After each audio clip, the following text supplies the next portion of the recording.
The world of medicine has seen its share of miracle cures, from the polio vaccine to heart transplants, but all past achievements may pale in comparison to the work of Dr. Alice Crippen. Thank you so much for joining us this morning. Not at all. So, Dr. Crippen, give it to me in a nutshell. Well, the premise is quite simple.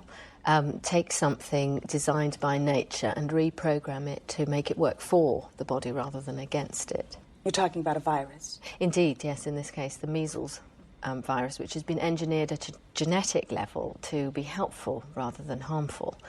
And I find the best way to describe it is if you can imagine your body as a highway and you picture the virus as a very fast car being driven by a very bad man, imagine the damage that car could cause. But then if you replace that man with a cop, the picture changes, and that's essentially what we've done. How many people have you treated so far? Well, we've had 10,009 clinical trials in humans so far. And how many are cancer-free? 10,009. So you have actually cured cancer? Yes. Yes, we have.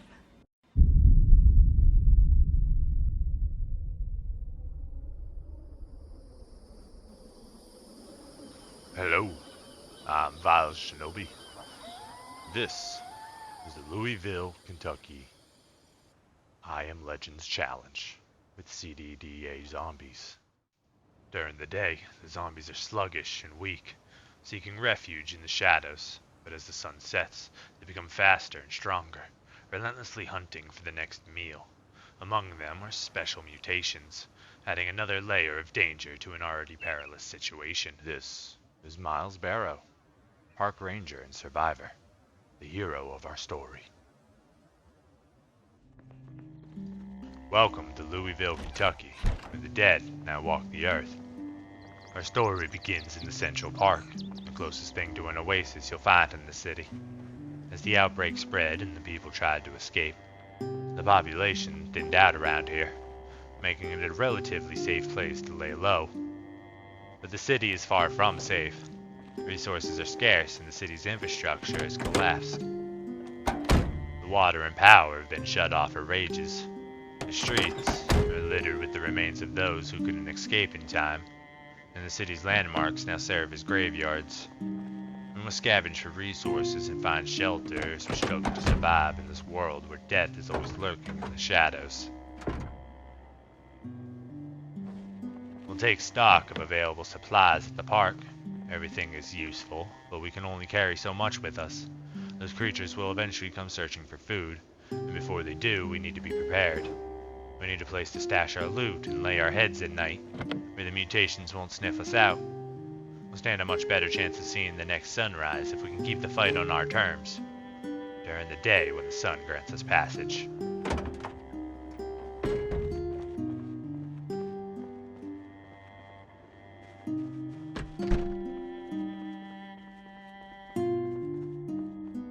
Bags quickly become overbearing when you try to bring the whole world with you.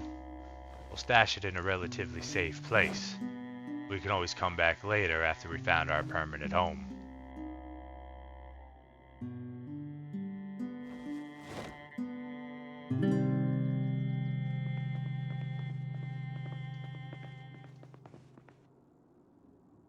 A beer from the bar for the road. The last. We'd reuse the bottle to transport water since we don't have another option yet.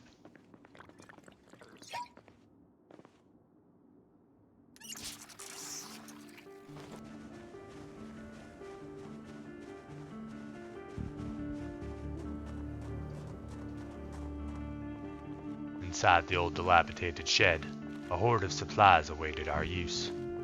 A hammer specifically, as well as many welding supplies we'll be able to make use of later in our home defense.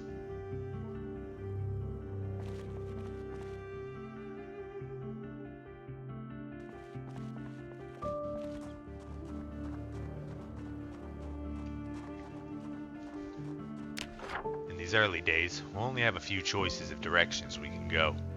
It'd be wise not to wander too far from the park. The water and land here provide crucial life-sustaining nourishment. Decidedly, we'll head northwest into the train station. The trains were one of the first utilities they shut down when they were locking down the city. Hopefully it hasn't become a nest already. There's a tower we can see from the park on the horizon that's been calling to us. Having an eagle's eye on the ground might be the key to outsmarting the mutations. We'll scavenge what we can along the way. A beautiful duffel bag awaits for us perched on an old work truck abandoned, along with some simple first aid supplies. After transferring all of our supplies from one bag to another, we'll send over the wall and into the train yard.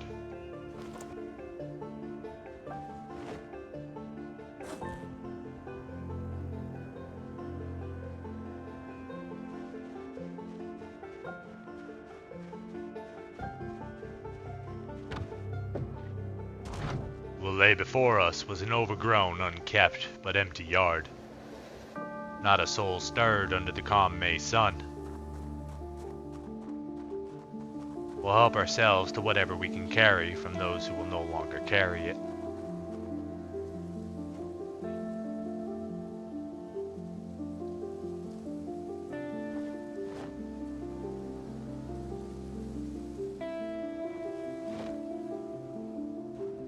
Boots and gloves are a great blessing in this city.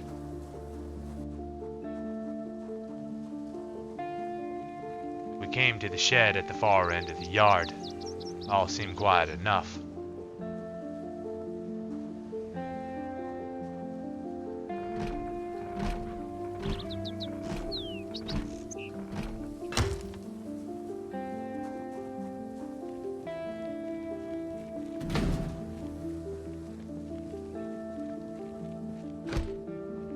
All locked up.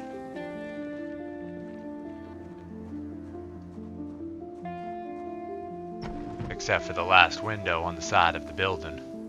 We let ourselves in since no one was home.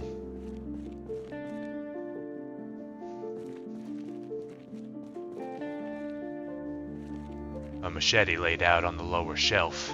We'll gladly take that for our own. We took mental note of the arsenal of tools in the shed while we were there.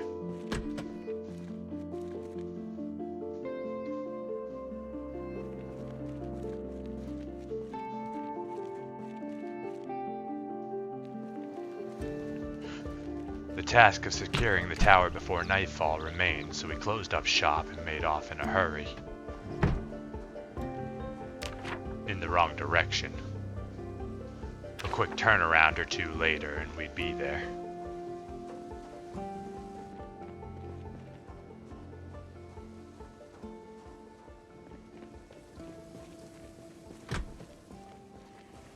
Greeted by a sleeper, we backed away to regain our composure.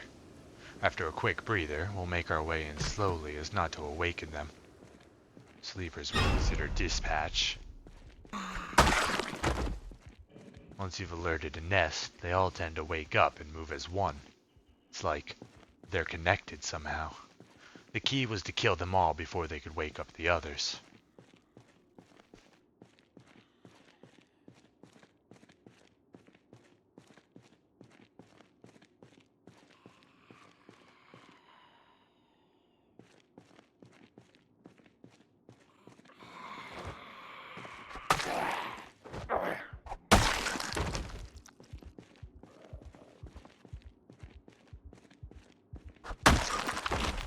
With swift hands, we claimed the tower for our own. There's still plenty of time left of daylight, so after disposing of the corpses through the window, we'll take the time to check the perimeter and the nearby lots.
Unexpectedly, we find an absolute beautiful hoard of survival utility.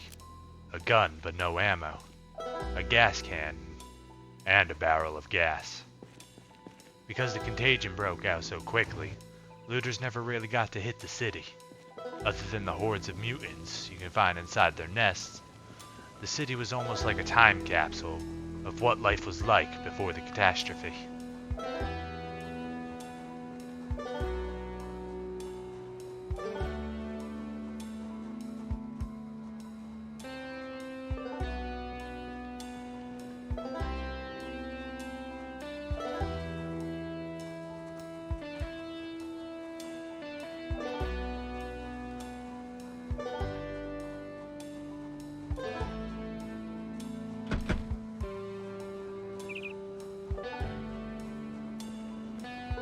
Come around to the train houses on the yonder side of the yard.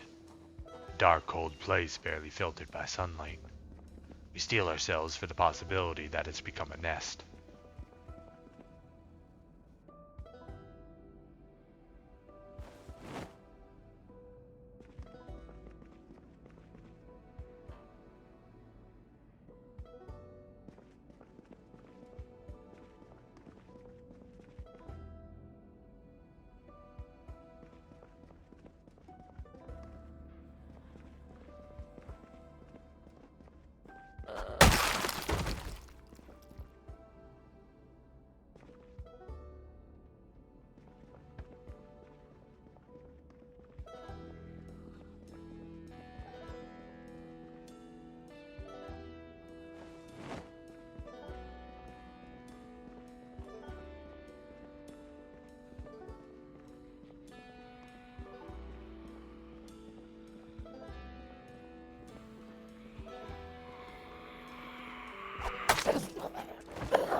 Small group of sleepers quickly dispatched, but it left us uncomfortable that the mutants weren't far behind.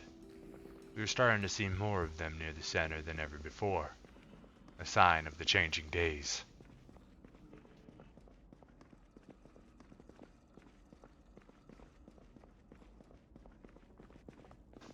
There was one of them. Mutations. It was getting late in the evening, and we didn't want to risk anything. So we decided to make our way back to the tower. We'll blockade the stairwell and make ourselves comfortable.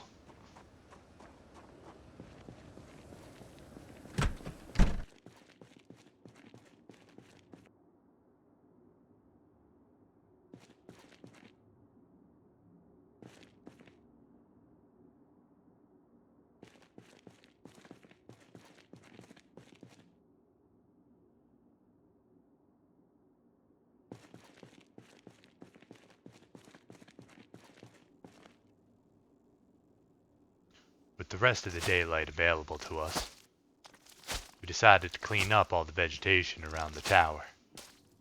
Maybe it'd help against all the angst of being the only one left in the city. Plus, dinner tastes better in a clean environment.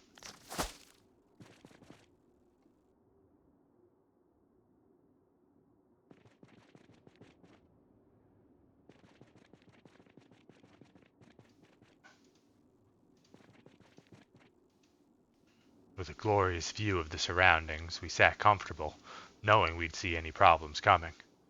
We chowed down on some evaporated milk, beef jerky, and chips, in order to maintain a healthy weight. And then we'll fall asleep staring out at the setting sun.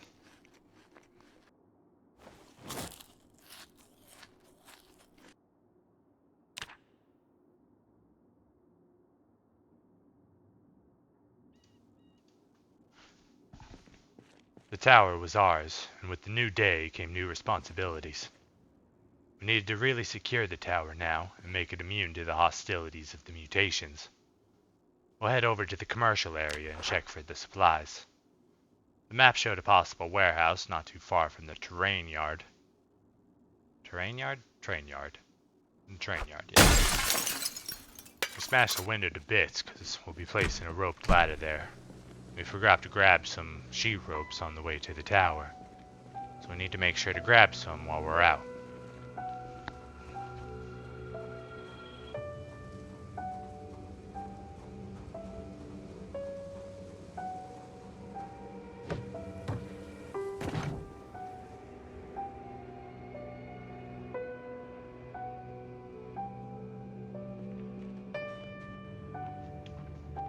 We take a peek inside to see if they've nested in these buildings, but they're empty.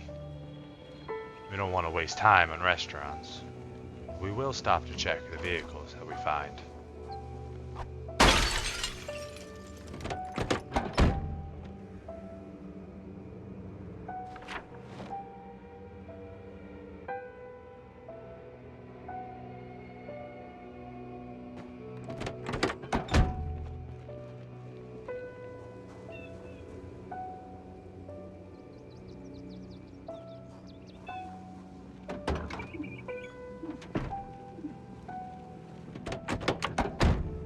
The second one has a key.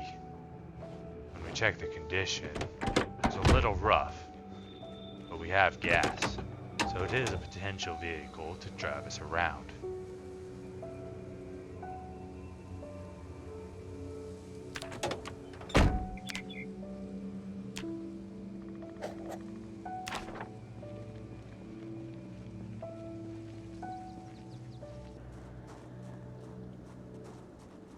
At the back of the restaurant, a group of propane grills hangs out together.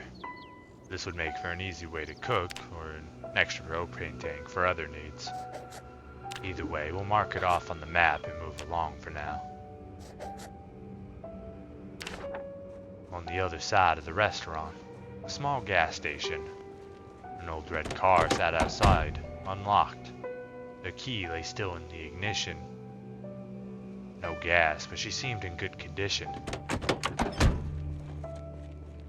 With a strange hoard in her trunk. We won't ask questions.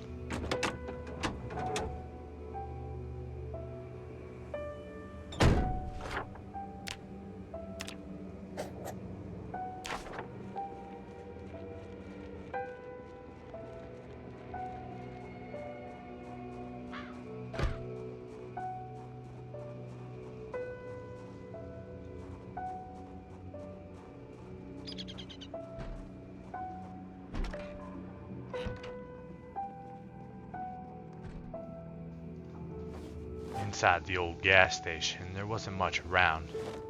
Some old non-perishable snacks long forgotten, and a pack of smokes, some cereal and drinks.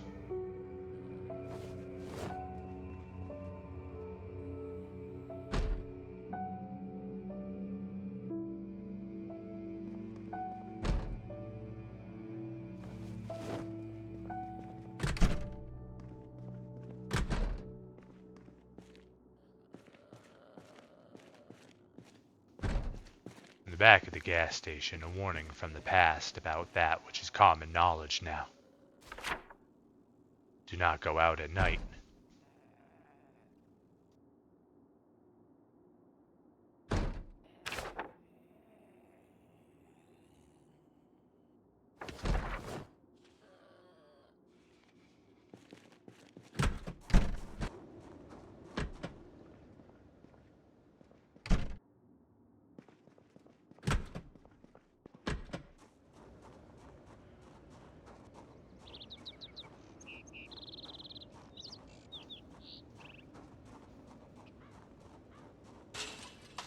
We leave over the fence towards our goal of the warehouse. Everything seems intact, a good sign for us. We'll check the vehicle before heading over to it.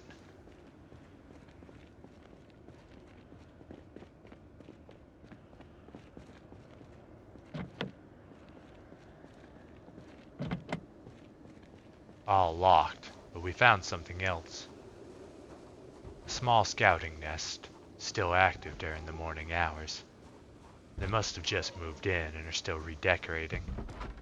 We'll mark it off on our map and head off quickly.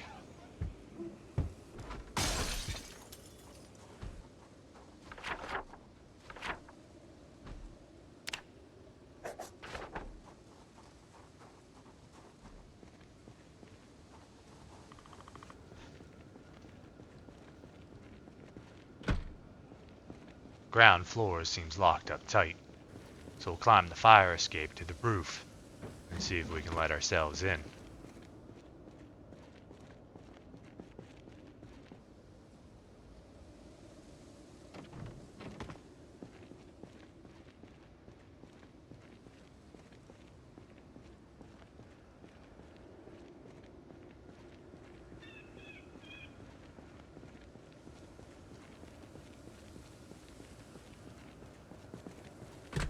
With luck, there was a lapse of judgment from the security before the apocalypse.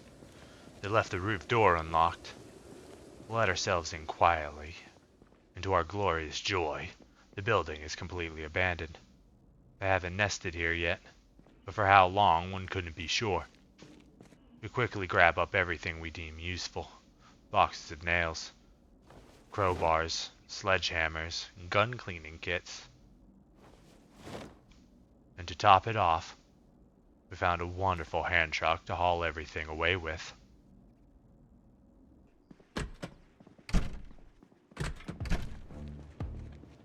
Though we've overloaded ourselves and the bag, so now we needed to make several hops back and forth to get everything home across the fences.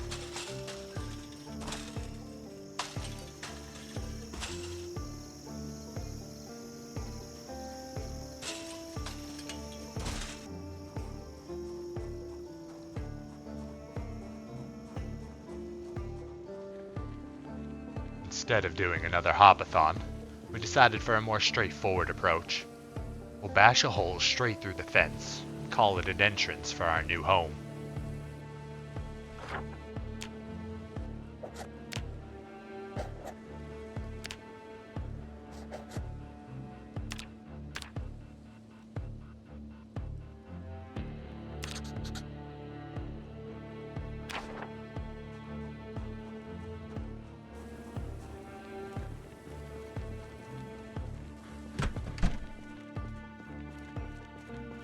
With our goal of grabbing sheet ropes accomplished, we lay out our glorious loot, and then throw down our new ladder. And take a well-deserved break until next time.